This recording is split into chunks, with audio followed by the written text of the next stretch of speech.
Muy buenos días para cada uno de ustedes. ¿Cómo andan hoy? ¿Cómo están? Espero que anden muy pero muy bien. Deseando de corazón que el Señor les bendiga en este día miércoles. Seguimos avanzando en la semana. Ya estamos a mitad de semana.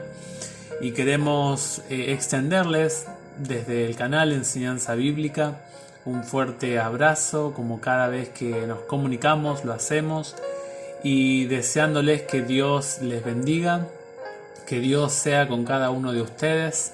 Seguimos en la caminata de los salmos, de los cánticos de la Biblia, y en esta hora nos toca el Salmo 143. Es el último salmo de esta subdivisión de los 8 salmos del rey David que estamos estudiando y analizando. En esta ocasión quiero contarles un poquito acerca del título de este salmo, pero antes de hacerlo vamos a orar, vamos a pedirle a Dios que Él nos acompañe, que Él nos dirija en esta hora. Querido Padre que estás en el cielo, te damos muchísimas gracias por permitirnos estar aquí en este momento, tomar unos minutitos para leer tu palabra.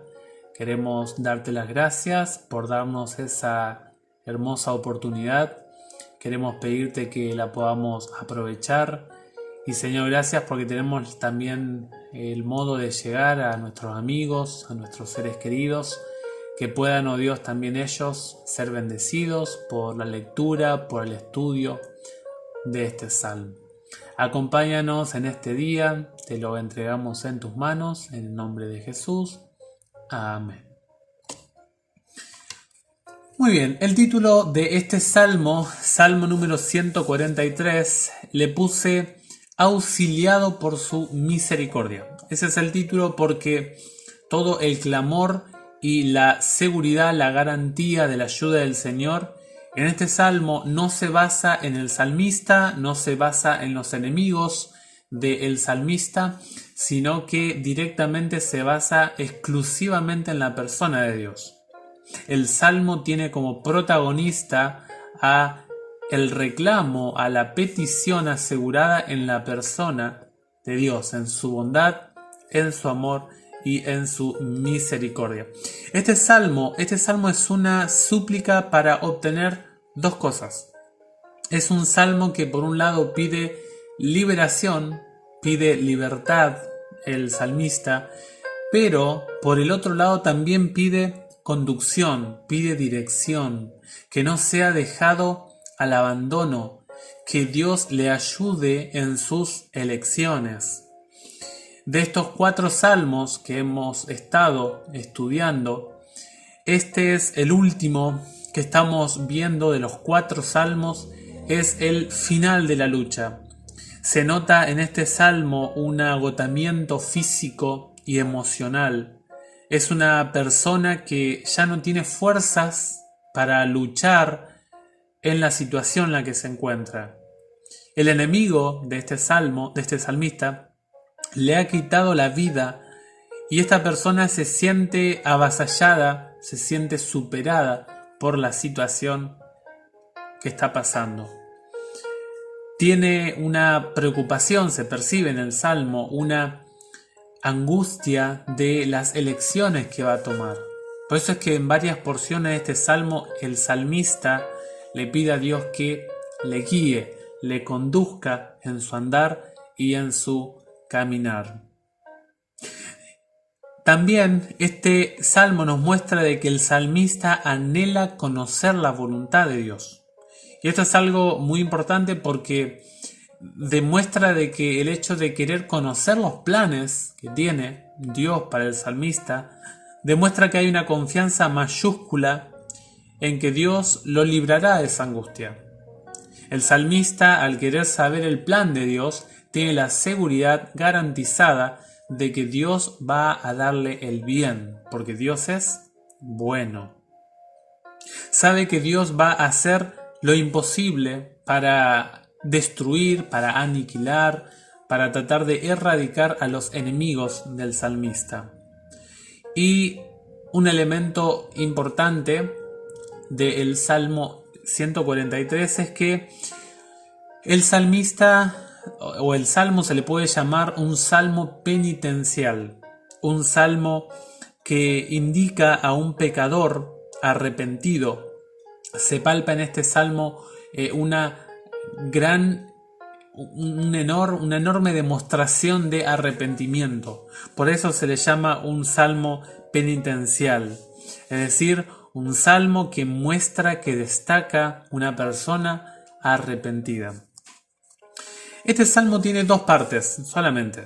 Tiene los versículos del 1 al 6 y del 7 al 12. Es un salmo relativamente corto, pero que tiene mucha riqueza.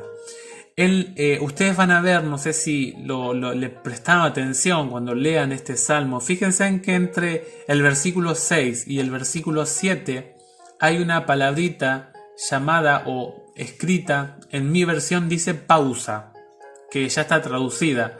Pero hay algunas Biblias, sobre todo las Reina Valeras, que dejan esa palabra literal, como está en el hebreo, solamente la transliteran y dice Selah, Selah. Esta es una palabra que nos indica de que hay una sección de silencio entre la primera porción y la segunda porción del Salmo. Es una palabra que está relacionada con la música, el canto hebreo, y tiene que ver con una indicación de elevar la voz, una pausa o un interludio o un cambio de voces en la música que se está tocando. Si nosotros leyéramos este salmo, esta porción, esta palabra, entre el 6 y el 7 no se debiera pronunciar. Se debiera hacer una pausa y luego empezar con el versículo 7. En la primera porción, en los versículos 1 al 6, el salmista describe su situación y trata de contarnos de la manera lo más claramente posible que está tratando el salmista de lo que es sentirse angustiado y esa angustia que le lleva a tener deseos de desfallecer, de morirse, de dejar de existir. Y los versículos 7 al 12 hace una combinación entre el temor, la angustia, la congoja del enemigo que le trae al salmista con la fortaleza, la confianza, el valor, el impulso que le da la persona de Dios. Hay este claro contraste en ambas partes. Son dignas de ser tenidas en cuenta expresiones del consuelo de Dios en el Salmo. El Salmo está lleno de palabras que indican de que Dios acompaña al salmista. Tiene frases que indican el consuelo de Dios. Noten ustedes en el versículo 1, es interesante que en el versículo 1 hay ciertos verbos que debemos tener en cuenta. Están los verbos, por ejemplo, escucha, atiende, respóndeme. Todas estas palabras son palabras relacionadas o que están en contacto con una súplica, con un pedido. Son una clara demostración de que hay una dependencia de alguien externo a la persona del salmista. Esta persona está necesitando de ayuda, está necesitando de sostén y por eso es que la pide a Dios. Y noten que el versículo 2, el versículo 1, la respuesta se basa no por los méritos del salmista, y lo recalca en el versículo 2, sino que porque Dios tiene dos características en su persona: la justicia y la fidelidad. Dios es un Dios fiel, un Dios leal, un Dios que no miente. Y además dice el salmista: Señor, yo te ruego porque tú practicas la justicia. Tú eres un Dios justo. Y Dios es el ser en todo el universo que ama la justicia. Y si uno quiere una prueba de esto, miremos la cruz. La cruz, lejos de como algunos creen que anula la ley de Dios, la cruz es una clarísima demostración de que Dios dijo: el pecado debe hacer perder la vida a alguien, en vez de la del ser humano.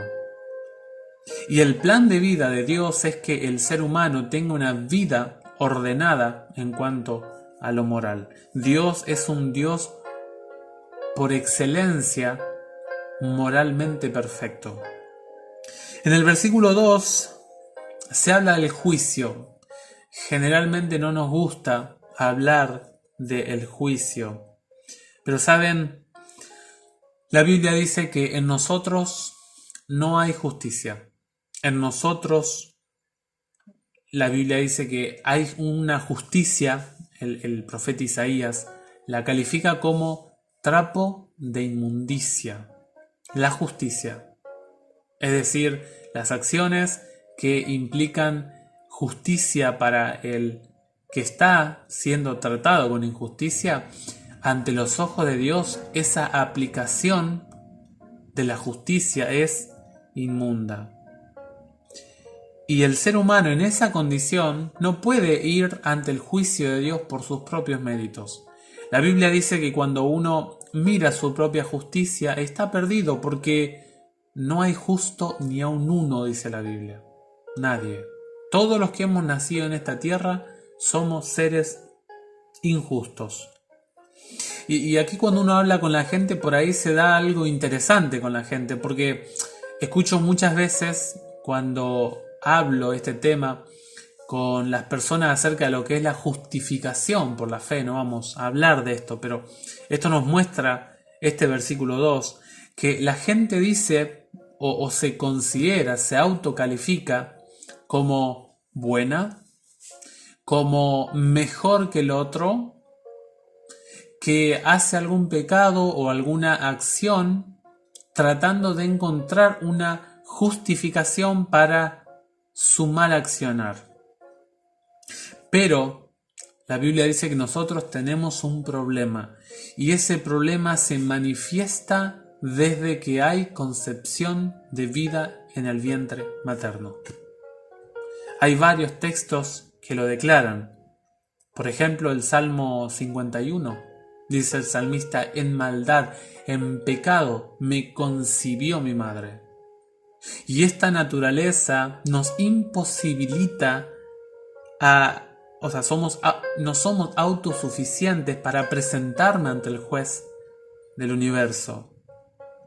Y podemos preguntarle a Dios entonces, como le preguntó el patriarca Job. En Job 9:2 le dijo: ¿cómo se justificará el hombre? ¿Cómo encontrará una justificación el ser humano? Esa respuesta se obtiene observando el plan de Dios de salvación a lo largo de toda la historia humana.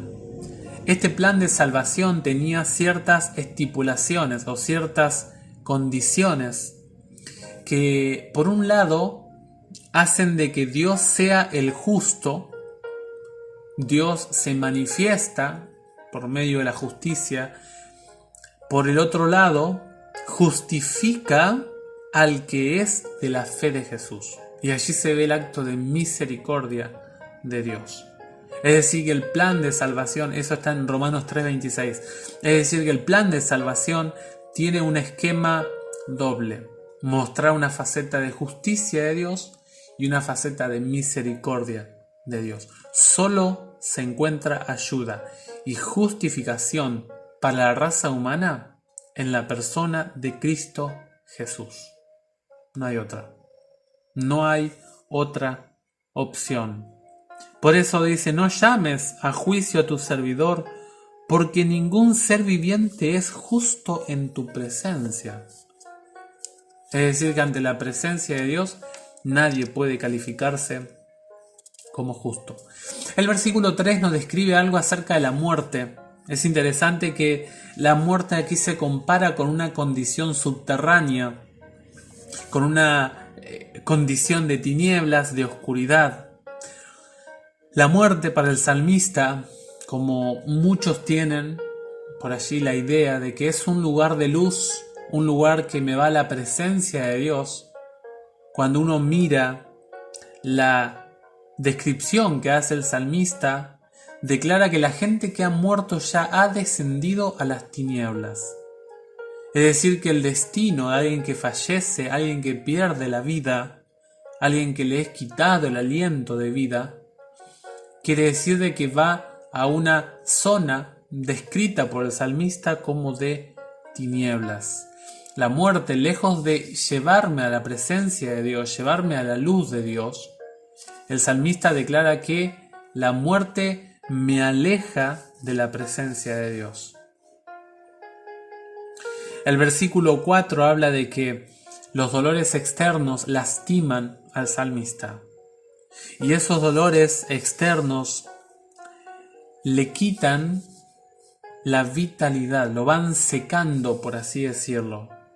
Son los pesares, las situaciones adversas que perforan las fibras íntimas del salmista. Ese espacio al cual nadie entra son las zonas o los espacios donde repercute la experiencia externa del salmista.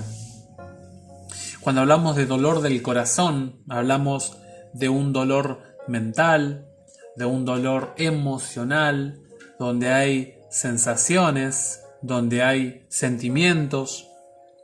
Es decir, que la vida se le estaba yendo de las manos al salmista. El versículo 5 nos habla un poquito acerca de los recuerdos. Los recuerdos. Y los recuerdos son parte de nuestra construcción social, son parte de nuestro ADN de experiencia de vida, son parte de nuestro desarrollo, de nuestra formación personal. Quizá hay recuerdos del pasado que son tristes, quizá hay recuerdos que no son tan tristes y hay algunos que quizás son totalmente felices. Uno puede hacer una elección de esos recuerdos, de esas memorias. Puede haber recuerdos malos y buenos. Generalmente se opta por lo bueno, ¿no? Se trata de recordar y olvidar lo malo. Y es una posibilidad y por ahí sería bueno tenerlo en cuenta eso. Pero también yo considero de que lo malo nos puede enseñar, los recuerdos negativos nos ayudan a aprender de las cosas equivocadas que hicimos en la vida. Y a su vez, no solamente me ayuda a mí, sino que puedo ser un agente de bendición, de conducción, de consejería a alguien inexperto que está transcurriendo una etapa que yo ya pasé en la vida, que tomé una decisión y me fue mal. Quizá puede ser una experiencia que ayude a alguien a evitar un momento de dolor. El presente puede cambiar, puede ser modificado si tomamos el pasado como un aprendizaje. Alguien dijo que se es inteligente aprendiendo de los errores de los demás, pero se es sabio aprendiendo de los errores de uno. Es decir, que de la experiencia mía personal, uno puede optar por recordar esos momentos de equivocación y no pasar por esa misma equivocación. Tristemente, el ser humano vuelve y vuelve a equivocarse. Y el salmista hace una comparación de cómo se siente, ¿no? Nos lleva a la naturaleza. Noten ustedes la desesperación del salmista por hacernos entender la situación que está pasando. Y así dice: como falta el agua, la tierra empieza a grietearse, también mi vida le está pasando eso. Hace una comparación de lo que le ocurre a la tierra seca y lo que le pasa a la vida seca y vacía del salmista. Se encuentra en un estado de sed celestial, de necesidad, de deseo, de búsqueda desesperada de ayuda, asistencia del cielo. Y luego del versículo 6 viene la Selá, viene el momento del interludio, el silencio, el cambio de voces, la pausa. Y luego el versículo 7 nos habla de el rostro de Dios. No me ocultes tu rostro, oh Dios, para que yo no sea como los que bajan a la fosa. Esta es una descripción muy interesante, lo que es el rostro de Dios. No sé si se acuerdan allí en número 6 lo que es la bendición sacerdotal. La bendición sacerdotal habla de que el Señor haga brillar su rostro sobre ti, que el Señor descubra su rostro ante ti. El rostro, para el hebreo, el rostro es la compañía de Dios, el sostén, la presencia de Dios. El salmista, en otras palabras, está suplicando de que Dios se haga presente en ese momento de dificultad. Dios está en mi persona, en mi vida, en todo lo que haga. Lo necesito. Dios, no me saques tu presencia, le dice el salmista. Si se me saca la presencia de Dios, le va a pasar igual que a aquellos que lucharon sin Dios. Se van a ir al sepulcro. El versículo 8 habla de la oscuridad como la hora de angustia. Dice el salmista: que yo experimente tu amor por la mañana. La hora de angustia era tremenda para el salmista.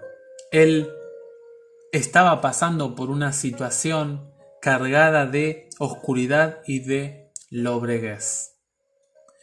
Y era una situación que el salmista anhelaba, necesitaba la hora del día de mañana, del día siguiente, para que ese inicio de día quitara la tiniebla por la cual estaba pasando. Nosotros con mi esposa hicimos un viajecito en febrero. Hicimos un viaje en la moto hasta la cordillera. Y saben que salimos como a las 5 de la mañana.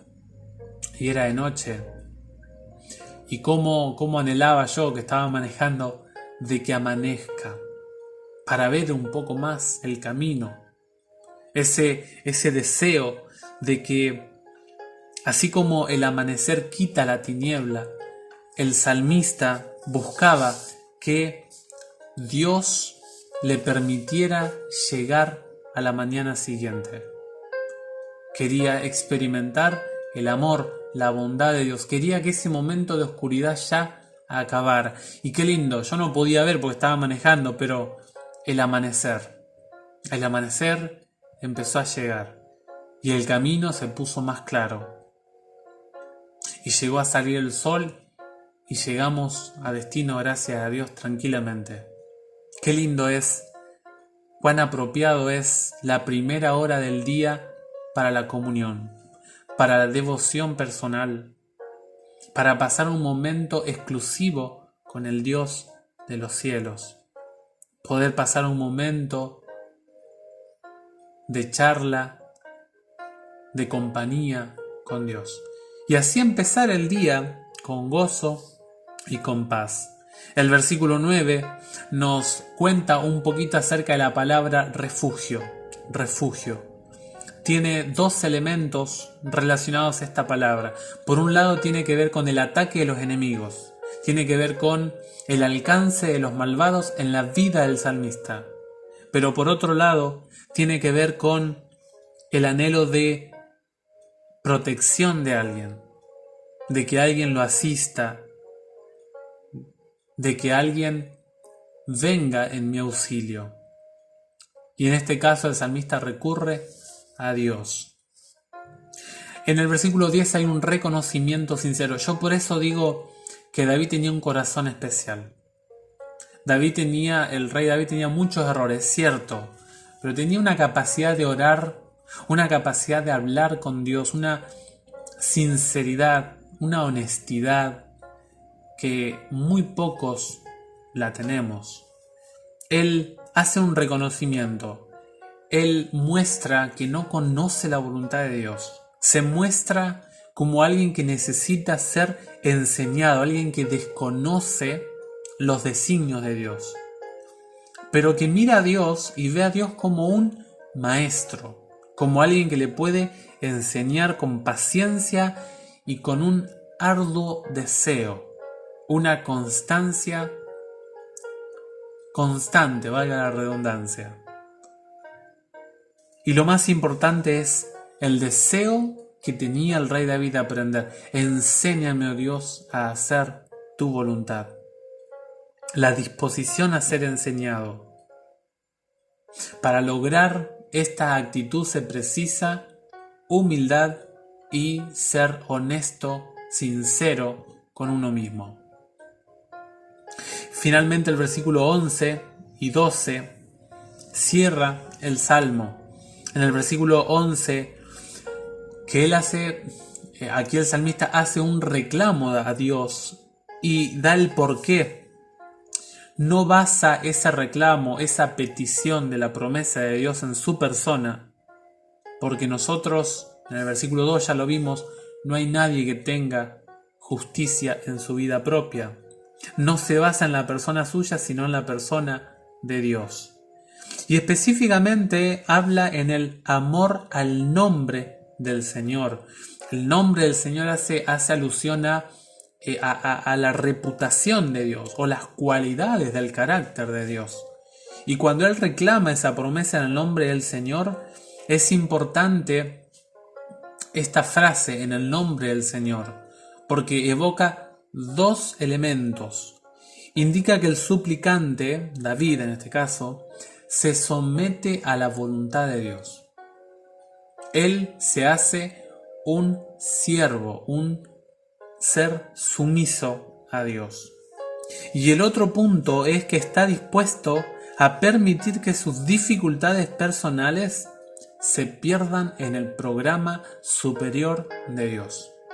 Es decir, que se entrega de manera honesta, sincera, confiada a Dios. Y por eso en el versículo 12 cierra la súplica basándose en la misericordia, el amor, la bondad, la gracia, la fidelidad de Dios. Y luego simplemente reconoce que es un servidor, un esclavo, alguien que depende de otro con mayúscula, superior con mayúscula. Porque mi vida te pertenece, es tuya, soy de tu pertenencia, soy de tu propiedad, dependo de ti. Una actitud de entrega y de confianza. Quiero cerrar este salmo con algunas conclusiones importantes. Habrá problemas, habrá situaciones difíciles, no estamos exentos de la situación difícil. Pero tenemos que reconocer que necesitamos ayuda de afuera. Necesitamos sostén externo a nosotros mismos. Ese sostén, ese apoyo, no se basa en lo que soy yo, se basa en la persona exclusiva de Dios. Debemos comprender de que si nuestra vida raya en la muerte nunca fue el plan de Dios. Nunca. La muerte, lejos de llevarme a Dios, la muerte, dice la Biblia, me separa de Dios. Nunca dejes que el rostro del Señor te abandone. Que la compañía del Señor siempre brille en nuestra vida. Que haga resplandecer su rostro sobre nosotros. Y el último punto es que tengamos, ojalá, esta iniciativa de aprender de la persona de Dios. Ojalá que podamos tener esa disposición que tenía el salmista y el rey David. Yo deseo de corazón que meditemos en este salmo, que podamos reflexionar en él, que sea de bien para nuestra vida personal, para nuestra salud espiritual. Quiero pedirle que pueda distribuir o que puedas contarle a tus amigos de este canal. Estamos orando para que el Señor nos acompañe, nos dirija. Si no eres suscriptor, te invitamos a que te suscribas, a que coloques la campanita para suscripciones, cada notificación que subamos algún video. Estamos preparando una capacitación, pronto ya habrá más videos, así que vamos paso a paso. Les mando un fuerte abrazo, deseando que Dios sea con ustedes en este día y que pasen muy pero muy feliz miércoles. Fuerte abrazo y nos vemos la próxima.